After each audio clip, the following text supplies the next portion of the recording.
One thing that's been a problem with the MCU for a long time, but honestly has become worse recently, is the trend of characters seemingly dying and then coming back. Now, to be clear, there have been some cases where a more major character has died and then they don't come back. Like, Frigga died in For the Dark World, and she wasn't resurrected after that point. Yeah, we saw past Frigga in Avengers Endgame, but only for one scene. And then Yondu died at the end of Guardians 2, and he didn't come back. Also, you have, like, Peggy Carter died in Cap.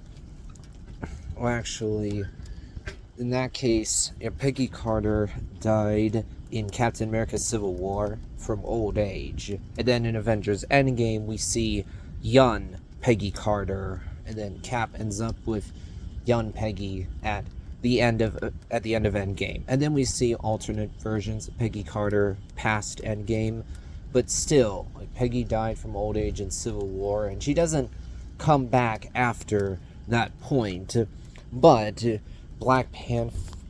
thing about it, Black Panther T'Challa seemingly died in the movie Black Panther, and then he comes back. Also, Bucky Barnes seemingly died in Captain America: The First Avenger, but then he came back at first as the Winter Soldier and then as Bucky Barnes. Also, Loki faked his death multiple times. First at the end of the original Thor movie, and then in For the Dark World, and then he dies in Infinity War, and it feels in the moment like he's gone for good. No resurrections this time. But then we get alternate Loki, past Loki, 2012 Loki. And so you have a Loki TV show after the character died in Infinity War. Gamora died in Avengers Infinity War, but then we get alternate Gamora. You could say Gamora B, or past Gamora, 2014 Gamora. Also, you had Arnim Zola seemingly dead after Captain America: The First Avenger, but then he comes back in Captain America: The Winter Soldier. In the case of Red Skull, he doesn't necessarily die at the end of Captain America: The First Avenger. It looks more like he's transported somewhere else, and then he comes back in Civil War. He actually comes back in Avengers Infinity War, that's right.